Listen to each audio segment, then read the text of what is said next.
सभी को मेरा नमस्कार। उम्मीद करती हूँ सब बढ़िया होंगे, मैं भी एकदम बढ़िया हूँ। तो सुबह की शुरुआत हो रही है अपनी बेस्ट फ्रेंड और मम्मी को बाय करते हुए, क्योंकि मैं दिल्ली की तरफ निकल रही हूँ और ये दोस्त बन गई थी मेरी ये लड़की। मैं नहीं जानती थी इन्हें, लेकिन इनसे बात करके पता ही नहीं चला कि कब मेरी ये दोस्त बन गई। बहुत अच्छा इनका बिहेवियर था। उसके बाद हम लोग यहाँ पे निकल रहे होते दिल्ली के लिए, मैं और दीदी, और यहाँ हम बैग रखवा रहे हैं।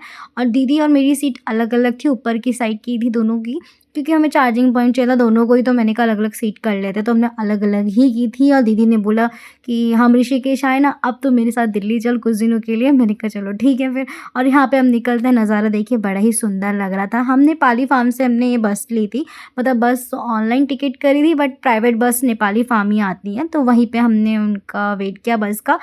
जल्दी आ गई थी टाइम से। उसके बाद हम यहाँ पे बैठते हैं, मतलब मैं बैठती हूँ और दीदी तो सो चुकी होती है, थक गई होती, काफ़ी दिनों से इधर से उधर कर रहे हैं हम लोग।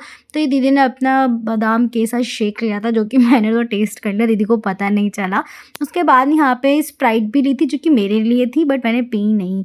उसके बाद मेरे को याद आया कि मम्मी ने आलू के पराठे बना के दिए थे गरमा-गरम अपने हाथ के, और मम्मी के हाथ के आलू के पराठे हो गरम-गरम, तो ख़ैर अब नहीं रहे होंगे, लेकिन खाने में तो स्वाद वही रहेगा ना।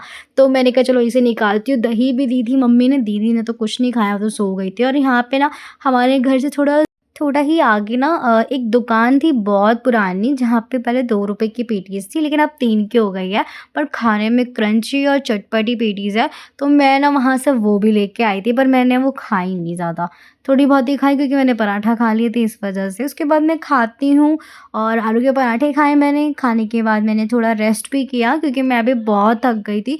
तो मैंने आगे का कुछ भी शूट नहीं करा, मैं सो गई थी। फिर जब मैं उठती हूँ सो के, तो यहाँ पे हम एंटर कर चुके होते हैं दिल्ली के अंदर।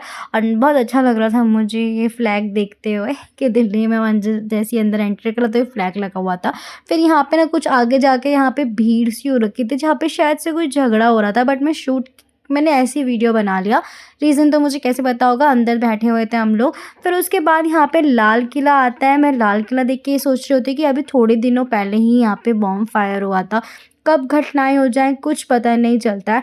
और उसी घटना होने के बाद वही जगह से हम जब गुज़रते तो सोच के थोड़ा अजीब लगता है। फिर उसके बाद हम यहाँ कश्मीरी गेट पहुँचते तो मेरी दीदी आगे आगे ही चलती हैं जैसे कि आपको पता ही है।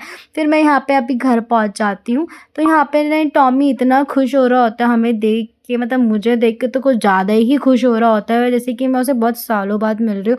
पर अभी मैं रक्षाबंधन में ही होके गई थी दिल्ली से। और ये बहुत क्यूट है और बिल्कुल भी बहुत प्यारा है, ये बहुत ज़्यादा प्यार लुटा रहा था। उसके बाद में ऊपर आती है मेरी बहन है छोटी वाली, और यहाँ वो मेरे ही व्लॉग देख रही होती है।